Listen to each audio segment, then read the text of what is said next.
السلام علیکم دوستوں، آج ہم بات کریں گے انسانی تاریخ کے سب سے مشکل دور کے بارے میں۔ یہ دور کب شروع ہوا تھا اور انسانی زندگی اس وقت کس قدر مشکل تھی۔ مثال کے طور پر سال 1349 میں آئی طاعون کی وبا، جسے بلیک ڈیتھ کہتے ہیں، نے پورے یورپ کو ہلا کر رکھ دیا تھا۔ یورپ کی لگ بھگ 1/3 آبادی اس وبا کا شکار ہو گئی تھی۔ اسی طرح 20ویں صدی کے سال 1918 میں اسپینش فلو نے بھی کروڑوں زندگیاں لے لی تھی۔ جنگ عظیم اول اور جنگ عظیم دوم میں بھی کروڑوں لوگ مر گئے یا بے حد متاثر ہوئے۔ لیکن ان سب سے بھی برا ایک دور تھا جو انسانی تاریخ میں آج سے 1488 سال پہلے گزرا ہے۔ اس مشکل دور کا آغاز سال 536 عیسوی میں ہوا تھا۔ مشہور امریکن ہسٹورین اور ہارورڈ یونیورسٹی کے مائیکل میککارمک نے اس سال کو انسانی تاریخ کا سب سے برا سال قرار دیا۔ ان کے مطابق یہ سال نہ صرف خود ایک بدقسمت سال تھا بلکہ آنے والے بہت سے برے حالات کا بھی آغاز تھا۔ آج ہم دیکھیں گے کہ سال 536 عیسوی میں آخر ایسا کیا ہوا تھا جو اسے انسانی تاریخ کا سب سے مشکل سال بناتا ہے۔ دوستوں، رومن امپائر کے تاریخ دان پروکوپیس، جو جنگوں میں بازنطینی کمانڈرز کے ساتھ رہتے تھے، سال 536 میں اٹلی کے علاقے سکلی سے گزر رہے تھے۔ اس سفر کے دوران انہوں نے موسم میں کچھ عجیب تبدیلیاں محسوس کی، جن کا ذکر انہوں نے اپنی کتاب دی وارز میں کیا۔ انہوں نے لکھا، ایسا لگتا تھا جیسے یہ سال کسی بڑی تباہی کی نشانی ہو۔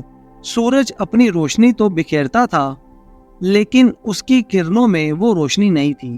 ایسا لگتا تھا جیسے مدھم چاند کی روشنی ہو اور سال بھر سورج گرہن لگا رہا ہو۔ دوستوں، اس زمانے میں صرف پروکوپیس ہی ایسے شخص نہیں تھے جو یہ تبدیلی محسوس کر رہے تھے، بلکہ اور بھی کئی تاریخی شخصیات ہیں جنہوں نے سال 536 کا آنکھوں دیکھا حال لکھا ہے۔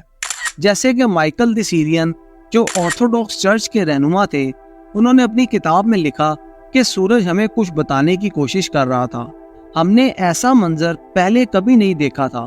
سورج اندھیرے میں چلا گیا تھا اور 18 ماہ تک سورج پر گرہن لگا رہا۔ ہر روز صرف 4 گھنٹوں کے لیے سورج کی جھلک دکھتی تھی، لیکن اس دوران بھی اس کی روشنی بے انتہا مدھم ہوتی تھی۔ سب یہی کہتے تھے کہ اب سورج دوبارہ کبھی روشن نہیں ہوگا۔ ہمارے پھل نہیں پک رہے تھے، ہماری شراب کا ذائقہ کچے انگوروں جیسا ہونے لگا تھا۔ یہ ساری تاریخی حوالے بتاتے ہیں کہ سال 536 میں دنیا کو کسی برسات سی دھند نے لپیٹ لیا تھا، جس سے سورج مدھم پڑ گیا تھا۔ لیکن یہ دھند اصل میں کیا تھی اور اس کی وجہ کیا تھی، اس پر پچھلی 2-3 صدیوں میں بہت سی تحقیقات ہوئی ہیں۔ ایک امریکن یونیورسٹی کی ٹیم نے سوئٹزرلینڈ کے گلیشیئرز کی برف کا معائنہ کیا اور انہیں اس میں سے آتش فشاں پہاڑ سے نکلنے والے پارٹیکلز ملے۔ دوستوں، اب سائنس اتنی ترقی کر چکی ہے کہ پارٹیکلز پر مختلف قسم کے ٹیسٹ کر کے یہ معلوم کر لیا جاتا ہے کہ یہ کتنے پرانے ہیں اور کس سال سے تعلق رکھتے ہیں۔ ان پارٹیکلز یعنی چھوٹے چھوٹے ٹکڑوں پر ایسے ہی ٹیسٹ لیبارٹری میں کیے گئے اور معلوم پڑا کہ یہ ٹکڑے یا یہ پارٹیکلز سال 536 میں آئس لینڈ کے قریب کسی علاقے سے کسی آتش فشاں کے پھٹنے کے بعد سوئٹزرلینڈ میں آ کے بکھرے تھے۔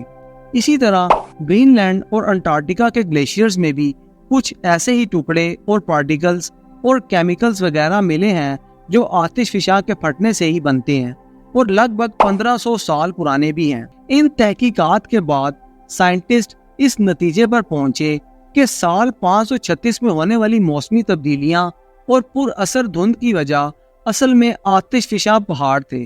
ممکن ہے کہ کسی بہت بڑے آتش فشاں کے پھٹنے سے ہوا میں مختلف پارٹیکلز، دھواں اور راکھ کے بادل بن گئے ہوں گے۔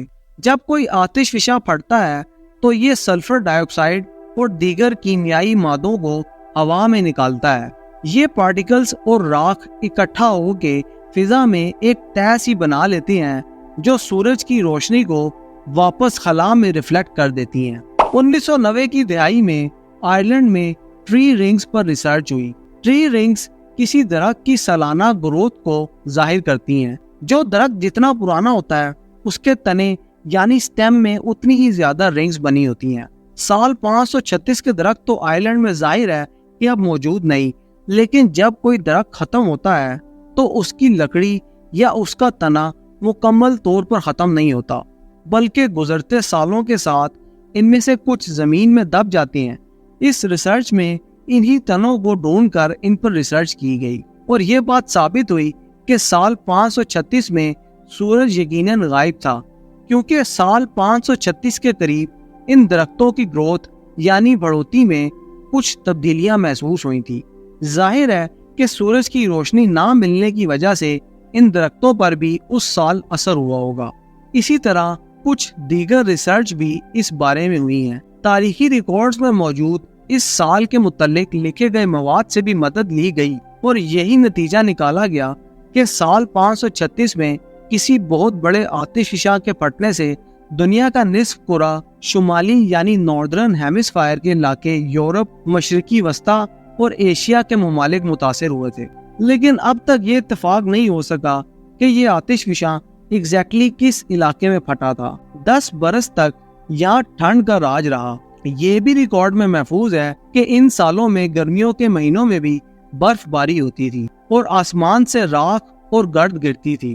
اس کا سب سے بڑا نقصان فصلوں کو ہوا۔ برف باری اور ٹھنڈ کی وجہ سے فصلیں تباہ ہو گئیں، کھیتوں میں کچھ نہیں اگ رہا تھا اور یوں ناردرن ہیمسفائر کے بہت سے ممالک کھانے کی کمی کا شکار ہو گئے۔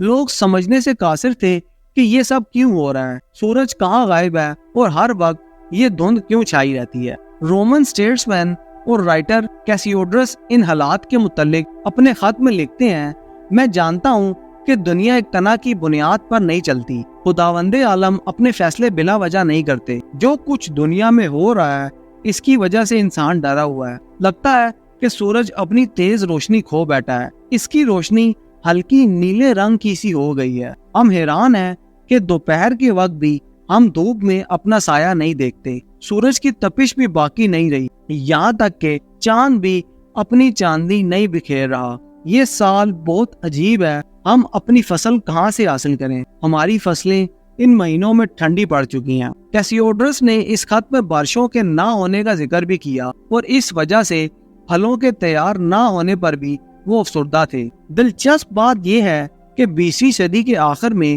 ریسرچرز کو اسکینڈینیوین ممالک میں چھپایا ہوا سونا اور زیورات ٹکڑوں کی شکل میں ملا، جس کے بارے میں کہا جاتا ہے کہ یہ سونا اسی دور میں قحط کے دنوں میں دیوتاؤں کو خوش کرنے کے لیے زیر زمین چھپایا گیا تھا، کیونکہ ان لوگوں کا خیال تھا کہ یہ مشکل حالات سورج کا نہ نکلنا اور قحط کسی قہر کی وجہ سے ہے۔ دوستوں، 1.5 سال تک سورج ٹھنڈا پڑ جانے کے بعد قحط کا دور چل رہا تھا اور لوگ ابھی سنبھل بھی نہیں پائے تھے کہ ایسے میں ایک اور مشکل آن کھڑی ہوئی۔ ریکارڈ کے مطابق 4 سال بعد سال 540 میں ایک اور آتش فشاں پھٹا، جس سے موسم کے حالات مزید خراب ہوتے گئے۔ اس کے بعد 547 عیسوی میں بھی ایک آتش فشاں پھٹا۔ اس کی ایگزیکٹ لوکیشن بھی معلوم نہیں۔ بعض ماہرین کے مطابق یہ آتش فشاں ایل سیلواڈور میں تھا تو کچھ کے مطابق یہ آئس لینڈ میں تھا۔ یوں مشرق کرہ کے ممالک سورج کی روشنی زمین پر نہ پہنچنے کی وجہ سے ایک مختصر آئس ایج کا آغاز ہوا، جسے Late Antique Little Ice Age کہا جاتا ہے۔ اس کا نتیجہ یہ کہ سال 536 اور 537 کے دوران 18 ماہ تک تو ناردرن ہیمسفائر کے ممالک میں سورج بالکل ہی غائب رہا، جبکہ اس کے بعد بھی دوبارہ آتش فشاں پھٹنے کے واقعات کے سبب راکھ اور گرد کی تہہ نے سورج کی شعاؤں کو روکے رکھا، جس سے دنیا کے ان حصوں کا درجہ حرارت نارمل سے کم ہی رہا۔ سورج نہ نکلنے کی وجہ سے وٹامن ڈی کی کمی تو انسانوں میں تھی ہی، اور کاشتکاری نہ ہونے کی وجہ سے خوراک کی قلت کا سامنا بھی تھا۔ ایسے حالات میں لوگوں کی قوت مدافعت کمزور ہو چکی تھی۔ اس حالات میں 541 میں مشرقی رومی سلطنت یعنی بیزنٹین امپائر میں طاعون کی وبا پھیل گئی۔ اس وبا کا آغاز رومی مصر سے ہوا تھا۔ بیزنٹین حکمران جسٹینین دا گریٹ کے دور میں اس وبا کو پلیگ آف جسٹینین کہا گیا۔ اگر کوئی شخص اس وبا کا شکار ہوتا تو اس کے جسم کے کسی حصوں پر بڑے بڑے دانے بن جاتے اور کچھ دن بعد اس کی موت ہو جاتی۔ اس بیماری کے شکار افراد کو چھونے والا یا ان کے قریب جانے والا فرد بھی اس بیماری میں مبتلا ہو جاتا تھا۔ یوں بازنطینی سلطنت کا مرکزی شہر کانسٹینٹینوپول لاشوں سے بھر چکا تھا اور بدبو سے سانس لینا بھی مشکل تھا۔ اس دور میں رومی سلطنت میں مردوں کو دفن نہیں کیا جاتا تھا، اس لیے جسٹینین کے حکم کے مطابق ان ڈیڈ باڈیز کو سمندر میں پھینکا گیا، لیکن کچھ ہی دیر بعد یہ سمندر کی سطح پر واپس آ جاتی۔ اس مشکل کے حل کے لیے بادشاہ نے ان تمام ڈیڈ باڈیز کو شہر سے باہر لے جانے کا حکم دیا۔ البتہ اس کا بھی نقصان ہوا، کیونکہ اس معاملے کے دوران مزید صحت مند افراد ان ڈیڈ باڈیز کو چھونے کی وجہ سے اس موذی مرض میں مبتلا ہو گئے۔ اس وبا سے نجات 8 سال بعد 549 عیسوی میں ملی اور بعض انداز کے مطابق اس وبا کی وجہ سے کروڑوں لوگ موت کا شکار ہوئے تھے۔ دوستوں، یوں اس وبا کا تو خاتمہ ہو گیا، لیکن سال 536 کے اثرات ابھی ختم نہیں ہوئے تھے۔ ان علاقوں کے لوگوں کو واپس اپنے پیروں پر کھڑا ہونے کے لیے سالوں لگ گئے۔ ماہرین کے مطابق 15ویں صدی میں بازنطین سلطنت کے خاتمے کے پیچھے بھی سال 536 اور اس کے بعد کے قحط، وبا اور موسم میں آتی تبدیلیاں ان کا یقینی طور پر ہاتھ تھا۔ ایک جانب بازنطینی امپائر کو ان مسائل کا سامنا تھا، تو دوسری جانب دوسری عوام کی دخل اندازی کا بھی سامنا تھا۔ ان سب کے سبب بازنطین امپائر پر پے در پہ مصیبتیں بڑھ رہی تھیں اور یہ سلطنت کمزور ہوتی جا رہی تھی۔ دوستوں، سال 536 اور اس سے جڑے واقعات کے بارے میں کتابیں بھی لکھی گئیں اور مختلف مورخ نے بڑے بڑے دعوے کیے ہیں، جیسے کہ ڈیوڈ کیس اپنی کتاب میں یہ دعویٰ کرتی ہیں کہ سال 536 کے واقعات ہی بازنطین سلطنت یعنی رومی سلطنت کے بالآخر اسلامی سلطنت کے عروج کا تعلق بھی اس واقعے سے ہے۔ یہ ان کا دعویٰ ہے، لیکن بہت سے مورخ اس چیز سے اتفاق نہیں کرتے۔ دوستوں، آپ کو سال 536 کے اس عجیب واقعے کے بارے میں یہ معلومات کیسی لگیں؟ کامنٹس میں اپنی رائے سے ضرور آگاہ کریں، اور اس طرح کی دلچسپ معلومات اور تحقیقات پر مبنی ویڈیوز دیکھنے کے لیے ہمارے چینل کو سبسکرائب کر لیں۔ شکریہ۔